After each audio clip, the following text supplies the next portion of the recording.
नमस्कार मंडळी, मित्रांनो, महाराष्ट्र शासनाच्या मार्फत सार्वजनिक आरोग्य विभागामध्ये सर्व सेवा पदभरती 2026 ची एक नवीन जाहिरात प्रसिद्ध करण्यात आली आहे. यामध्ये मित्रांनो तुम्हाला हा फॉर्म ऑफलाईन स्वरूपाचा फॉर्म सुद्धा भरायचा आहे.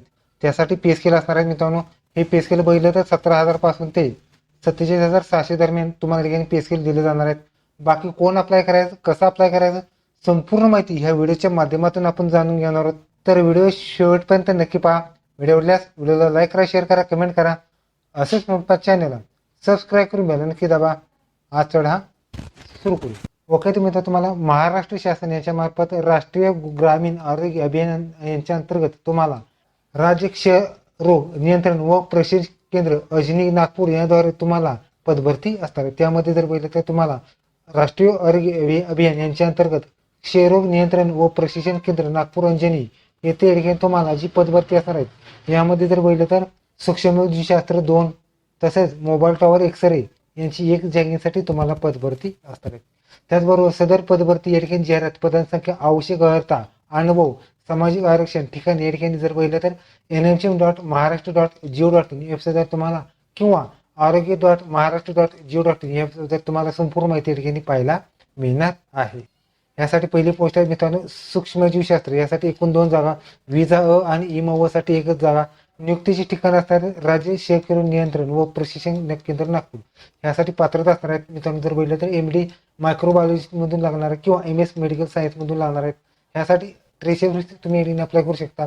MD असेल तर 75,000 रुपये पे स्केल असणार आहेत आणि MSc असेल तर 40,000 तुम्हाला पे स्केल असणार आहे. पुढचे एक्सरे टेक्निशियन, यासाठी एकूण एकच जागा ओपनसाठी पदभरती असणार आहेत. त्यासाठी 12वी व डिप्लोमा लागणार आहेत. त्यासाठी ओपनसाठी 18 ते 28 वर्षे, कास्टसाठी 83 वर्ष तुम्ही अप्लाय करू शकता. 17,000 रुपये तुम्हाला पे स्केल असणार आहे. राष्ट्रीय आरोग्य अभियान यांच्या अंतर्गत राज्य क्षयरोग नियंत्रण व प्रशिक्षण केंद्र अंजनी नागपूर याद्वारे तुम्हाला पदभरती असणार आहेत. त्यासाठी हा फॉर्म जर भरला तर 5/3/2026 पासून ते 16/3/2026 सकाळी 10 ते सायंकाळी 4:45 वाजेपर्यंत शनिवार आणि रविवार शासकीय सुट्टीचे दिवस वगळून तुम्हाला स्वीकृत करण्यात येणार आहे.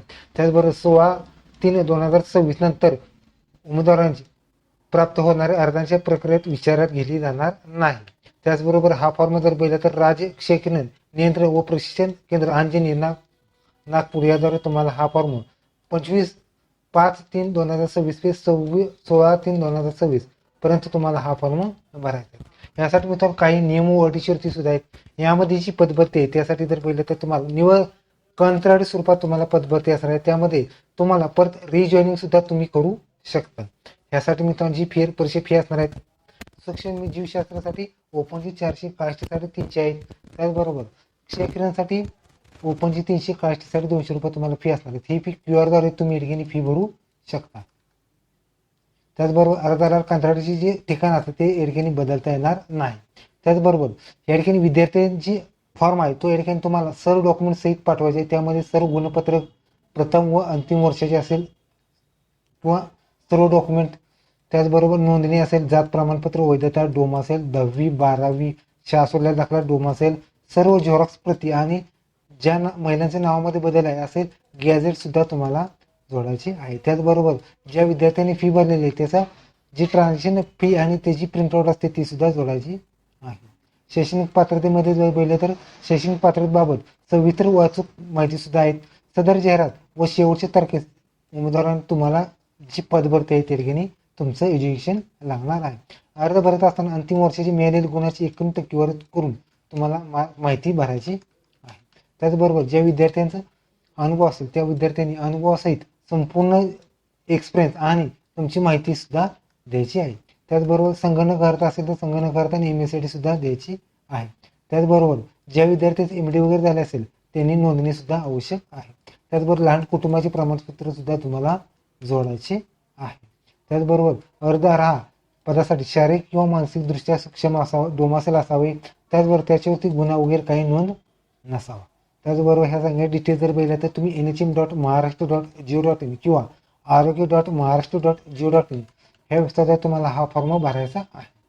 मित्रांनो लक्षात घ्या यासाठी कोणतीही परीक्षा नसणार आहे. त्यासाठी मित्रांनो आवश्यक असणार त्यामध्ये जर पाहिलं तर तुम्हाला तुमच्या मेरिटनुसार पदभरती असणार. त्यासाठी पदासाठी आवश्यक क्वालिफिकेशन असणार 50 गुण असणार आहेत आणि शैक्षणिक अर्हता इतर असेल तर 20 गुण असणार आहेत आणि पदासाठी अनुभव असल्यास 10 गुण, अशी 30 गुणाची तुमची गुणवत्तेनुसार तुमची पदभरती असणार आहे. यासाठी मित्रांनो ह्यामध्ये तुम्हाला हा QR दिला आहे, या QR द्वारे तुम्ही या ठिकाणी फी भरू शकता. यासाठी मित्रांनो हा फॉर्म ऑफलाईन स्वरूपाचा फॉर्म भरायचा आहे आणि मराठीमधून सुद्धा हा फॉर्म भरायचा आहे. उद्या साईडला तुमचा पासपोर्ट साईज फोटो चिटकवायचा आहे. तुम्ही कोणत्या पदासाठी अर्ज केला ते लिहायचं आहे.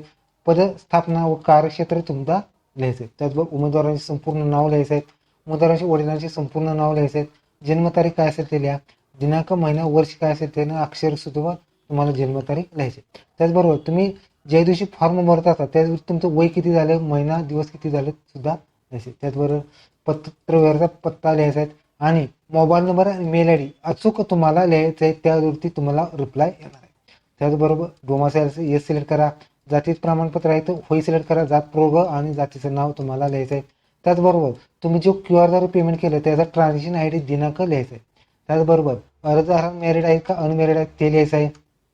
त्याचबरोबर पुढचा आहे तो शैक्षणिक अर्हता. शैक्षणिक अर्हतेमध्ये तुम्ही जाहीर केलेली पदनिहाय माहितीमध्ये SSC डिप्लोमा डिग्री काय असेल ते नाव. त्याचबरोबर तुमची बोर्ड युनिव्हर्सिटीचे नाव, उत्तीर्ण वर्ष, एकूण गुण, प्राप्त गुण आणि टक्केवारी सुद्धा तुम्हाला लिहायची आहे. त्याचबरोबर विद्यार्थ्याचा अनुभव असेल तर अनुभव सुद्धा जोडायचा आहे. त्यामध्ये अनुक्रमांका नंबर, कोणत्या संस्थेमध्ये हॉस्पिटलमध्ये काम केलं, पदाचं नाव, वर्ष किती, महिने किती, दिवस किती तुम्ही जॉब केला ते तुम्हाला लिहायचं आहे.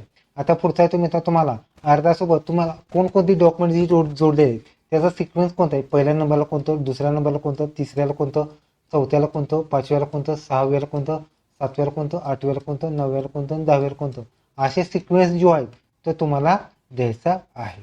त्याचबरोबर या ठिकाणी तुमचं जे ठिकाण आहे ते ठिकाण टाका. उमेदवारी स्वाक्षरी नाव सुद्धा तुम्हाला लिहायचं आहे. त्याचबरोबर पुढचा आहे तर तुम्हाला लहान कुटुंबाचे प्रमाणपत्र सुद्धा द्यायचं आहे. त्यामध्ये मी श्रीमती तुमचं नाव द्यायचं आहे. तुमच्या वडिलांचे किंवा पतीचे नाव लिहू शकता, काही प्रॉब्लेम येत नाही. त्याचबरोबर तुमचा मुलगा मुलगी काय असेल ते लिहायचं आहे. वय वर्ष लिहायचं आहे आणि राहणार जो सध्याचा पत्ता आहे तो तुम्हाला लिहायचा आहे.